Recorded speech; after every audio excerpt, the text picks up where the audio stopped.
Part 4, Spiritual Knowledge. And the blessed Lord spake further unto Arjuna, the Pandu prince, as together they stood in the war chariot between the two armies, saying, This eternal teaching of Yoga, spake I unto Vivaswat, whom men call the sun, the Lord of light. And he in turn communicated it to Manu, the reigning spirit. And he in turn transmitted it to Ikshwaku, the founder of the solar dynasty. And from him it was passed on from higher to lower degree, until it was known to the royal sages. But, know, O Prince, that as the years have passed by, this noble teaching hath decayed and its light hath grown dim. Almost lost hath become its inner spirit, and men know not but its letter. Such is ever the fate of truth among the race of men. But once more, to thee, do I declare the truth, knowing that thou art a true devotee. Listen well to it, Arjuna, because it is the supreme mystery and ancient truth. Arjuna, how mayeth I solve the riddle,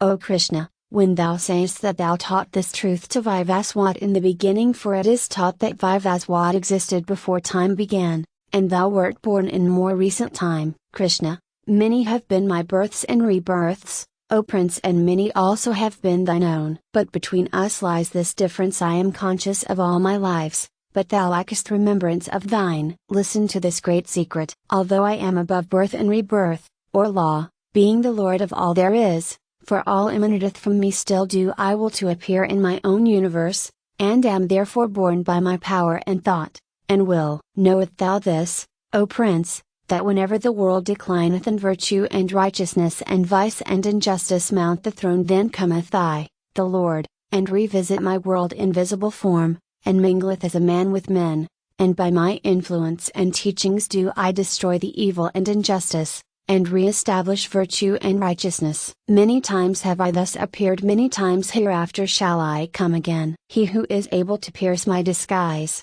and who knoweth me in my essence, when he quitteth his mortal frame, is released from rebirth in worlds, but is granted the joy of dwelling with me. Many, freeing themselves from anger, hate, fear and attachment to things, and keeping their minds fixed upon me, have been purified by the sacred flame of wisdom, and have come to dwell with me. No matter by what path men approach me, they are made welcome. For all paths, no matter how diverse, lead straight to me. All paths are mine, notwithstanding by what names they may be called. Even they who tread the path of the lower deities and imaginary gods, and who pray to them for success through action, even these, say I, meet with reward, for they reap the success that comes from earnest application and industrious action. Through the laws of mind and nature, do their gods, real or imagined, answer them. But I am the creator of all mankind in all of its phases and forms. From me proceed the four castes, with their distinguishing qualities and activities. Know me as the creator of all these,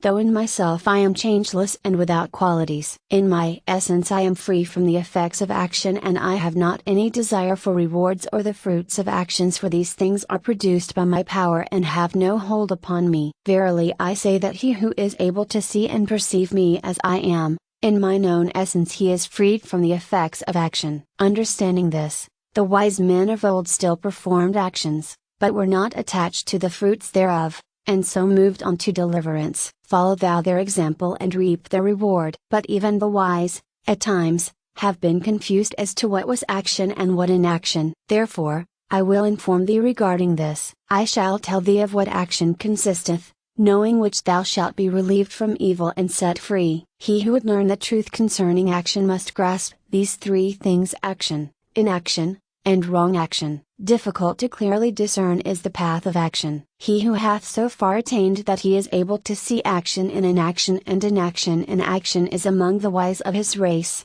and to him cometh harmony and peace even while he performeth actions. His works are free from the bonds of desire, and his activities are purged of their dross by the flame of wisdom. Having freed himself from attachment to the fruits of actions, and not being dependent thereon, he is enjoying inaction even while in the very exercise of action, freed from all and dependent upon naught, his mind and senses under control. He goeth through the motion of action and seemeth even to perform it in the most approved and successful manner, but full well he knoweth that his real self is not entangled in the action, and is far above reward or punishment, for victory or defeat. He is released from the consequences of action, which are bonds and chains holding down those who know not the truth. Being content with what the day bringeth forth, and being freed from like and dislike, being without envy, being willing to accept success or failure with a cheerful heart, after having done his best, he is not bound. For him who hath killed attachment and who dwelleth harmoniously with his mind fixed in the true knowledge and wisdom,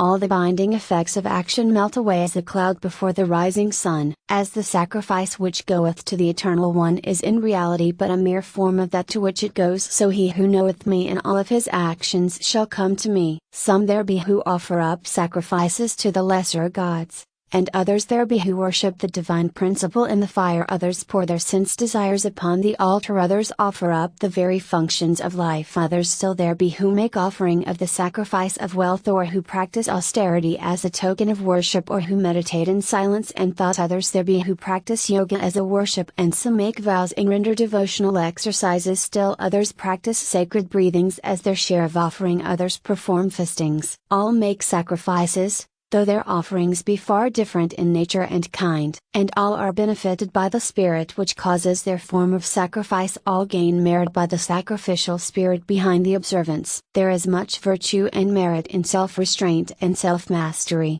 O Prince, and thus do the sacrificers come nearer to me. Yea, they who rise from their sacrifices with increased spiritual comprehension draw nearer unto me. But, for him who maketh no sacrifices, O Prince, there is no merit for him in this world. How then can there be merit for him in another? Thou hast seen that there are many forms of sacrifices and worship in the world, O Arjuna. Knowest thou, then, that action pervadeth all these forms? Knowing this, thou art freed from error. But better than the sacrifice of objects and things, O Prince, is the offering of wisdom. Wisdom, in itself, is the sum of all action. The spiritual knowing comprehends all action. Learn thou this lesson by study, thought, service and investigation. The wise ones, the seers, the possessors of the inner knowledge will aid thee, from time to time, as thou art ready. When the pupil is ready, the master appeareth. When thou most needeth knowledge, the next link in thy chain, wait and patience and confidence,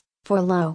Suddenly at thy hand, shalt come that which thou needest. And having acquired this wisdom, O Prince, thou shalt be freed from confusion, misunderstanding and error, for by means of this wisdom shalt thou know all beings as in the one life, and thus in me. Though thou hast been the greatest of sinners, yet even thou shalt be carried over the sea of error upon the boat of truth. As the flame reduceth the wood to ashes which are borne away by the wind, so shalt the fire of truth convert into ashes the result of the evil actions which thou hast committed in ignorance and error. Verily, in the world, there is no purifying agent like unto the flame of spiritual truth. And he who acquireth it findeth himself purged of the dross of personality, and in time findeth the real self. He that hath great faith, that mastereth the personal self and its sense attachments, hath attained wisdom, and is on the path to the supreme peace. But the ignorant and those of little faith, find not even the beginning of the path. Without faith there is no happiness or peace,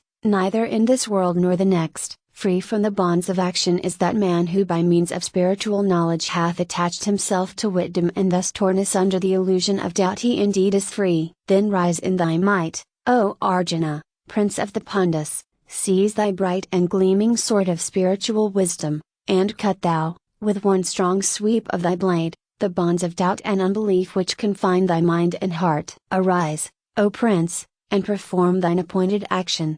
Thus endeth Part 4. Of the Bhagavad Gita, which Part 1, called Spiritual Knowledge,